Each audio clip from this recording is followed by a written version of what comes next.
Rangkaian 8 pertandingan babak 16 besar Euro 2020 akhirnya rampung dimainkan pada Rabu 30 Juni kemarin. Sejumlah tim sudah dipastikan melaju ke perempat final seperti Italia, Belgia, Spanyol dan Inggris.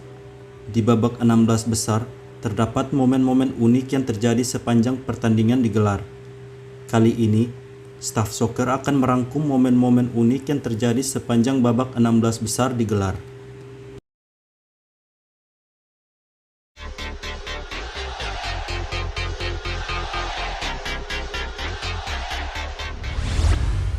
Kartu merah Matic De Ligt.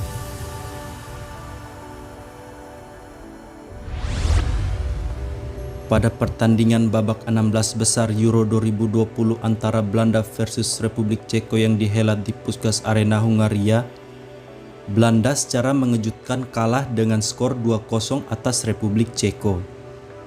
Hal ini salah satunya diakibatkan oleh kartu merah dari Matic De Ligt yang melakukan handsball saat terjatuh.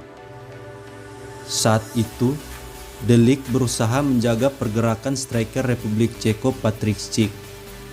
Akan tetapi, saat menjaga, ia terjatuh dan bola yang berada di dekatnya mengenai tangannya. Saat wasit melakukan cek terhadap VAR, De Ligt pun diberikan kartu merah setelah terindikasi dengan sengaja melakukan handsball. Alhasil, Belanda yang bermain dengan 10 orang pun harus mengakui kekalahan 2-0 atas Republik Ceko lewat gol Thomas Holst dan Patrik Schick. Setelah pertandingan tersebut, sejumlah kalangan banyak yang mengkritik tentang kesalahan kartu merah Matic De Ligt, tak terkecuali mantan striker Belanda Marco van Basten. Dia pengawal pertahanan dan harus belajar untuk lebih bisa memimpin. Anda harus bisa lebih tegas. Dia hijrah ke Italia dan belajar untuk bertahan.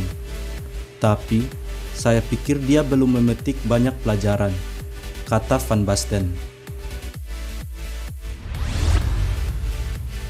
Blunder Unai Simon.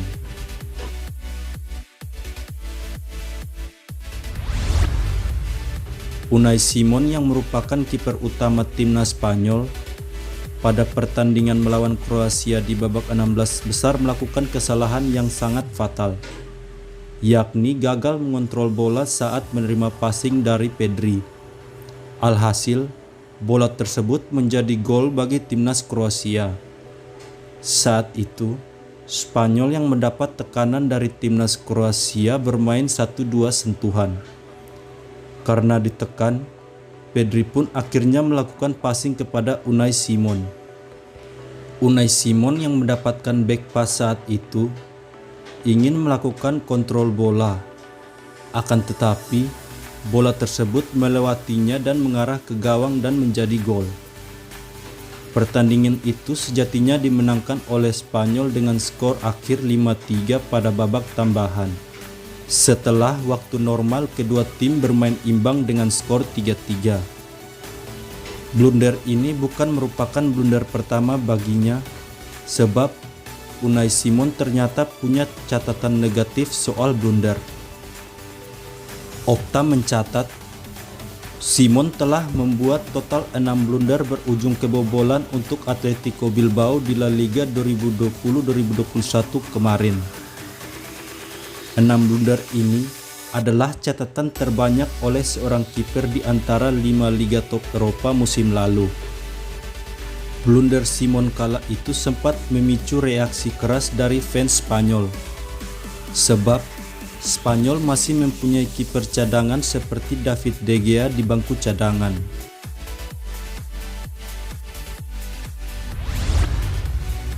Timnas Prancis terjungkal oleh Swiss. Laga yang kala itu mempertemukan Prancis versus Swiss menghadirkan pertandingan yang sangat menarik. Bagaimana tidak, dalam laga itu Prancis yang datang sebagai juara dunia harus kandas oleh timnas Swiss. Prancis yang diperkuat pemain bertabur bintang seperti Kylian Mbappe, Karim Benzema, Pogba dan Griezmann itu sejatinya merupakan tim unggulan ketimbang Swiss. Dalam laga itu, Swiss membuka keran gol pertama mereka yang dicetak oleh Haris Seferovic. Gol itu menjadi gol tunggal pada babak pertama. Di babak kedua, Prancis menginisiasi serangan. Akan tetapi, kesalahan yang dibuat oleh Benjamin Pavard melakukan tackle kepada pemain Swiss di kotak penalti berakibat penalti untuk Swiss. Ricardo Rodriguez yang menjadi algojo penalti tak dapat mencetak gol setelah tendangannya ditepis oleh Hugo Lloris. 2 menit berselang, Benzema akhirnya mencetak gol penyeimbang bagi Prancis. Dan kemudian Benzema mencetak gol keduanya setelah mendapat umpan dari Griezmann. Pada menit ke-75, Pogba dengan tendangan jarak jauhnya akhirnya mencetak gol dan merubah skor menjadi 3-1 untuk Prancis. Prancis yang sudah di atas angin akhirnya menurunkan tensi serangan. Swiss yang tak tinggal diam akhirnya mencetak gol lewat Seferovic pada menit ke-81. 9 menit berselang, akhirnya Swiss dapat menyamakan kedudukan menjadi 3-3 setelah Gravanovic mencetak gol. Laga tersebut harus berlanjut ke babak perpanjangan waktu. Pada babak itu, kedua tim bermain dengan tanpa gol dan harus berlanjut ke babak adu tendangan penalti. Swiss sukses dengan 5 penendang penalti mereka. Akan tetapi, Kylian Mbappe yang menjadi penendang kelima untuk timnas Prancis gagal melakukan tugasnya setelah tendangannya mampu dibaca oleh kiper Swiss Yann Sommer. Alhasil, Prancis harus tersingkir setelah mereka kalah dalam babak adu penalti dengan skor 4-5.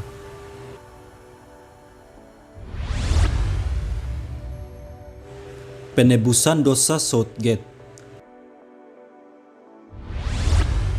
Duel antara Inggris versus Jerman merupakan duel klasik yang ditunggu oleh pelatih Inggris Gareth Southgate.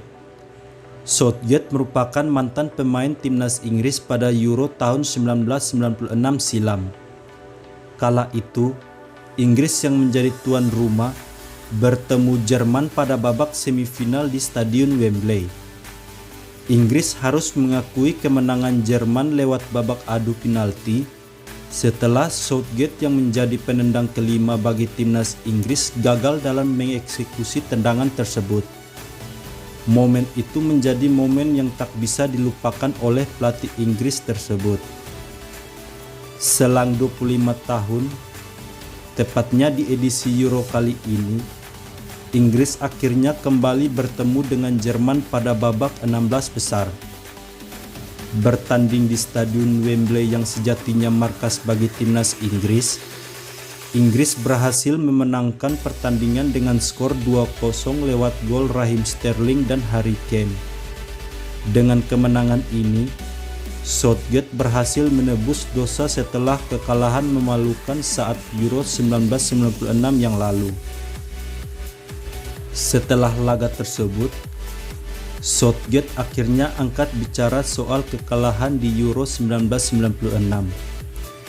Saya tak bisa mengubah fakta kalau rekan-rekan saya di angkatan 1996 tidak bisa bermain di final. Hal tersebut akan selalu ada di ingatan saya. Namun, grup pemain ini bisa memberikan generasi baru banyak memori kebahagiaan, dan ini adalah sore hari lain di mana mereka menciptakan sejarah. Yang apiknya, Inggris dalam Euro kali ini menjadi tim yang belum merasakan kebobolan atau masih berada dalam clean sheet. Itulah momen-momen yang terjadi pada babak 16 besar. Jika ada momen lain, silahkan tulis di kolom komentar.